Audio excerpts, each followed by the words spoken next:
Welcome! You're about to watch a segment from our newest online course entitled Videographer's Guide to Lenses.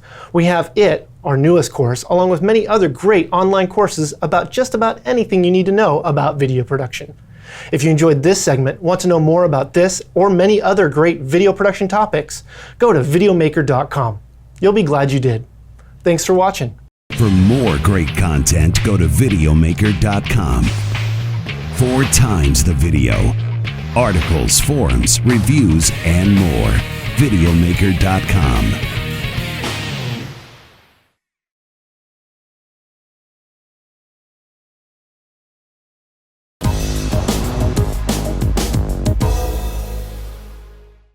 You may have heard the term prime and zoom used to describe a lens. All lenses fall into one of these two categories. A prime lens has a fixed focal length, while a zoom lens has a variable focal length. The benefits and drawbacks of these prime and zoom lenses are a topic of some debate, but let us dive into the basic points of discussion.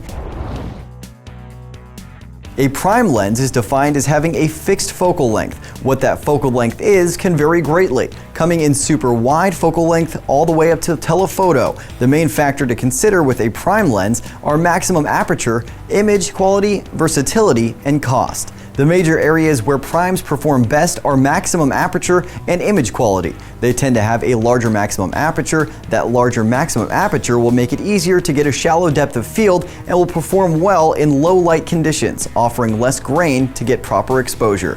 Because prime lenses only have a single focal length, there are typically fewer elements and no compromise is needed to be made to accommodate other focal lengths. This generally results in better sharpness and less distortion.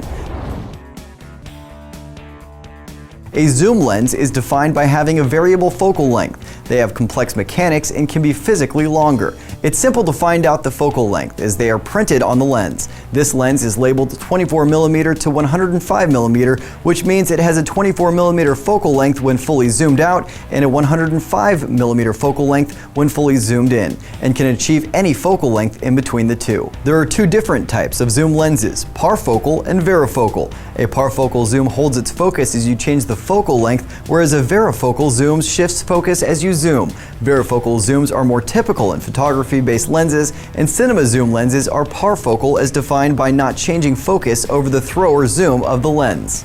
The vast majority of present-day autofocus zoom lenses are varifocal. This means that old-school video shooting technique of zooming into the maximum focal length, focusing, then zooming back out to a wider setting is not recommended. Instead, you should, if your camera has the option, digitally zoom in to your focus point, focus, and then digitally zoom back out to the non-digitally zoomed framing.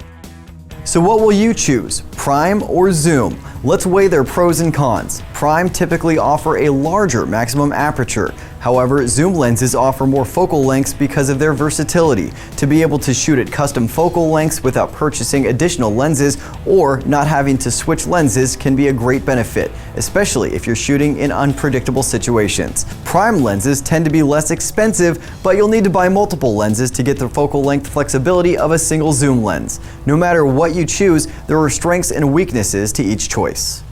As always, subscribe to our YouTube page, like, share, and comment below. We want to know what you think. If you love video production, want to learn more, and want to stay up to date on the newest and coolest gear, sign up for our exclusive newsletter and we'll deliver it right to your inbox. Want to go down the wormhole? We have more of our YouTube videos below. If you're a Plus member, check out the center video for a premium Videomaker.com video. I'm Chris from Videomaker.com. Thanks for watching.